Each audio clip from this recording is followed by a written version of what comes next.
Bonjour, aujourd'hui je suis avec Joël de Grandpré qui est un massothérapeute spécialisé en masso-oncologie, donc massage pour le cancer. On est venu aujourd'hui dans une maison palliative venir rencontrer une personne, entre autres une de tes clientes. Oui, exact. Peux-tu nous parler de la maison, entre autres? Oui, bien, la Maison des Mendiants est située à Terrebonne. C'est la seule maison de soins palliatifs communautaires dans la Landière.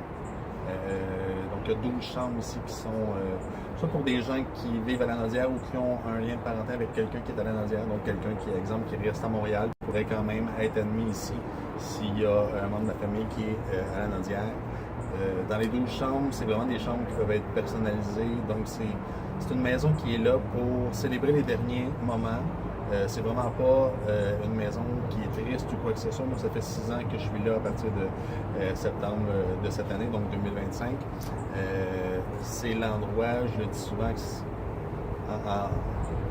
comme dans ma clinique, j'ai des beaux liens et tout ça, mais c'est l'endroit où j'entends le plus de rires. Et c'est des rires authentiques, c'est pas des rires forcés parce qu'il y a la nervosité de la maladie et tout ça. C'est vraiment un superbe endroit où il y a plein de thérapeutes, mon travailleur social, il y a une accompagnante spirituelle aussi, plein de soins, il y a une infirmière pour 4 résidents, donc plein de préposés aussi qui sont là. Donc, on met vraiment les intérêts de la personne qui est malade et de la famille, de l'entourage au premier plan. Il n'y a jamais personne qui n'a pas son bain, exemple, ou quoi que ce soit. Donc, il y a vraiment des soins très attentionnés qui sont là et qui font la différence dans les derniers moments de vie. Et il y a des gens qui nous surprennent des fois, malgré la maladie et tout ça, qui sont dans l'acceptation de leur processus et qui font hommage à la maison en disant à leurs proches « Hey, je suis bien, on s'occupe bien de moi ». Des fois, il y en a qui sont, je ne veux pas dire qu'ils sont trop présents mettons, les enfants ou la famille qui viennent les visiter, mais qui prennent un peu comme leurs proches en pitié, puis de faire comme « Non, mais il faut que je vienne te voir ». C'est comme « Non, mais je suis bien, puis je fais pas à semblant, puis on s'occupe bien de moi, puis oui, tant mieux si tu viens me voir et tout ça. Mais tu n'as pas besoin de t'inquiéter pour moi parce que je suis dans un endroit qui est fabuleux. On a entendu le 5 étoiles, combien de fois la maison a des mendiants. Puis ça, moi, je suis là comme massothérapeute spécialisé. Donc, autant pour les résidents qui sont là, selon leur parcours, il y a quand même un gros pourcentage de cancer qui Oui, se c'est pas ramasse juste des ici. gens qui ont le cancer. Parce pas que là, je juste t'ai des gens- présenté ouais. comme masso spécialisé en long cours, mais c'est pas juste pour les gens qui ont le cancer. Non, c'est ça. Puis il n'y a pas d'âge non plus. Souvent, on se dit un peu dans la vieille pensée de dire « Ah, mais tu sais, c'est les vieux qui se ramassent en maison de soins palliatifs. » J'ai eu une de mes clientes qui avait 20 ans qui s'est ramassée ici. Puis ça fait un mois environ, il y a un des résidents qui avait 53 ans. Donc, comme on s'entend, en 2025, 53 ans, encore tout jeune. Fait qu'il n'y a pas d'âge, il n'y a pas de préjugés non plus à travers tout ça. Donc, on est là pour les accompagner à mieux vivre ces derniers moments-là. Puis il y a une belle terrasse comme on fait l'entrevue maintenant dehors, c'est magnifique, il y a une belle nature alentour. Oh, c'est vraiment beau, puis dès qu'on entre, on sent l'énergie à l'accueil. C'est positif, là, on n'a pas l'impression, je m'excuse l'exemple, mais d'entrer dans un salon funéraire ou de. Tu sais, on sent que c'est joyeux, c'est fleuri, c'est coloré à l'intérieur, c'est. Le personnel est dynamique aussi, on le voit tout de suite. Là, il y a vraiment une belle énergie quand on entre, là, ça se sent. J'ai pas côtoyé beaucoup de centres de maisons palliatives, là, mais on voit qu'il y a une belle énergie. C'est vraiment le fun. T'sais, même ceux qu'on voit moins souvent comme à la cuisine ou quoi que ce soit, c'est comme il y a vraiment quelque chose de positif, quelque chose d'heureux qui est là, de contribution. Et c'est vraiment un cadeau pour moi d'être là. Pour les gens qui sont là, que je retire tellement, je minimise pas qu'est-ce que je fais, je sais que je leur apporte beaucoup dans le répit physique et dans le répit psychologique, autant la personne atteinte que les proches aidants qui sont souvent pris au dépourvu un peu, qui sont dans l'impuissance, ne savent pas trop quoi faire. Fait que les soins sont là pour eux aussi. Mais ce que je retire de ces gens-là est tellement plus grand que qu'est-ce que je leur offre. C'est pas pour faire un mauvais jeu de mots non plus, mais la maison de soins palliatifs ici, c'est une école de vie exceptionnelle. Oh. Puis, qu'est-ce que tu retires en tant que massothérapeute dans ton expérience? Qu'est-ce que tu vas chercher de plus que d'avoir juste ta clientèle là, traditionnelle en clinique? Bien sûr qu'ici, en maison de soins palliatifs, on est dans un autre monde, littéralement. Donc, c'est assez rare qu'on parle de température, à moins que ça soit vraiment exceptionnel, comme soleil ou quoi que ce soit. Le nombre de fois où je rencontrais un nouveau résident, je rentre dans sa chambre, je me présente et tout ça, puis après 10 minutes, je connais ses passions, son historique de vie. Puis on parle même pas de maladie, c'est juste à quoi ressemblait sa vie, son entourage et tout ça. Et ça aussi, c'est un peu un running gang, mais je connais plus les résidents que je masse ici que mes propres voisins. Parce qu'on rentre tout de suite dans le vif du sujet, il n'y a pas de filtre. C'est comme, même si la personne est plus ou moins en acceptation avec sa maladie puis son processus, même rendu ici, parce qu'il y en a quelques-uns qui restent dans le déni jusqu'à la fin, mais on parle des vraies choses. Ces personnes-là nous font une place sans même poser de questions quasiment. Puis il y en a qui ne sont pas à l'aise, puis c'est correct aussi, on respecte ça évidemment. Mais ceux qui nous rouvrent la porte de leur univers, c'est comme on connecte intensément, rapidement avec eux. C'est vraiment un lien humain qui surpasse tout lien humain qu'on peut avoir en massothérapie standard, en clinique, en spa ou peu importe quel autre contexte de travail. Oh, c'est génial. Puis on disait justement au début que tu étais masseur spécialisé en oncologie. Oui. C'est pour ça qu'entre autres qu'on est ensemble aujourd'hui. On est venu interviewer deux de tes clientes de massothérapie que vous allez voir dans les entrevues suivantes. Tu enseignes aussi la masso-onco.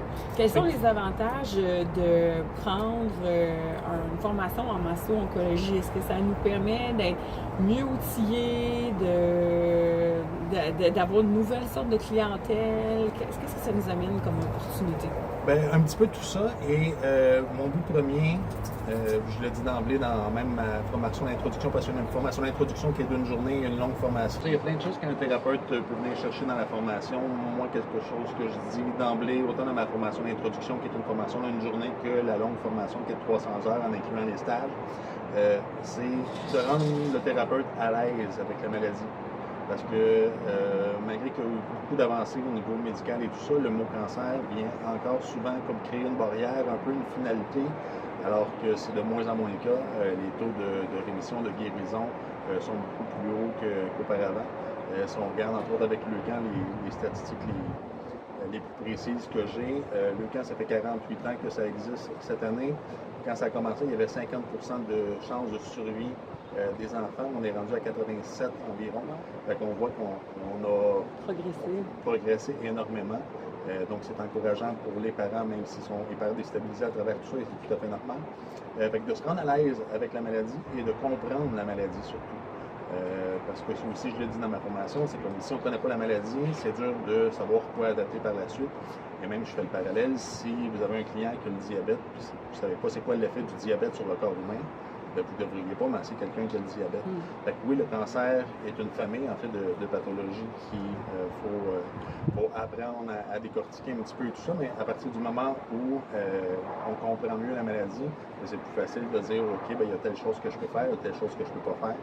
Donc l'esprit analytique prend beaucoup de place aussi, qui est une des choses que moi j'aime. Donc on n'est plus dans le contexte de dire sans minimiser la massothérapie standard, mais de dire OK, on a fait un survol de l'historique de santé, installe-toi sur la table, je reviens dans 2 minutes, le temps de me laver les mains, puis on commence. C'est comme OK, des fois il y a de la recherche à faire aussi entre les deux moments.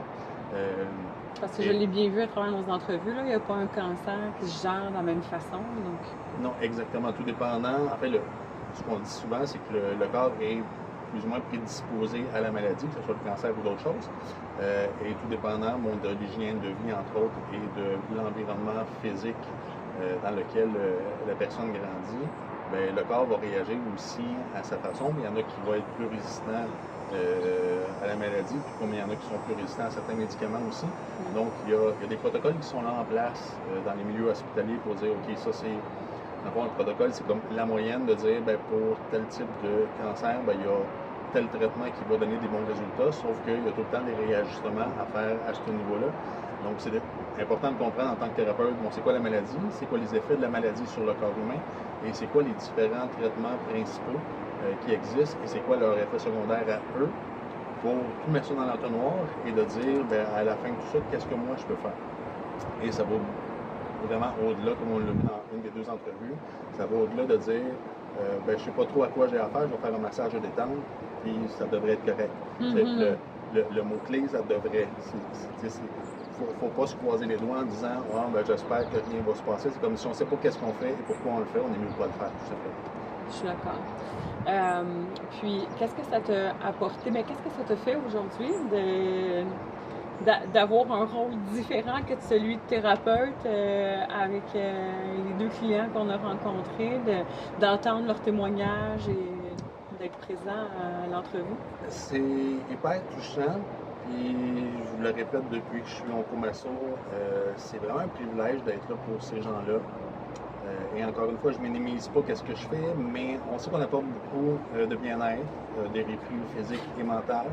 Et pendant les massages, on a tout le temps un certain feedback de ces personnes-là. Mais je pense qu'on n'a jamais vraiment... On ne prend pas conscience de l'ampleur à quel point on change leur vie. Ça a de la grosse changer leur vie, mais je me rends compte, plus ça va, que c'est effectivement ça. C'est ce que j'ai entendu aujourd'hui, en tout cas. Soit de se réapproprier son corps, qu'on voit changer à cause des traitements ou de la maladie. Parce qu'il y en a ceux que j'appelle des chanceux avec ben des guillemets qui ont une chirurgie pour enlever une tumeur, que tout est résorbé à travers tout ça. C'est le meilleur des cas, mais il y a quand même des séquelles à travers tout ça. Mais c'est ça, de voir à quel point ces gens-là se réapproprient leur corps et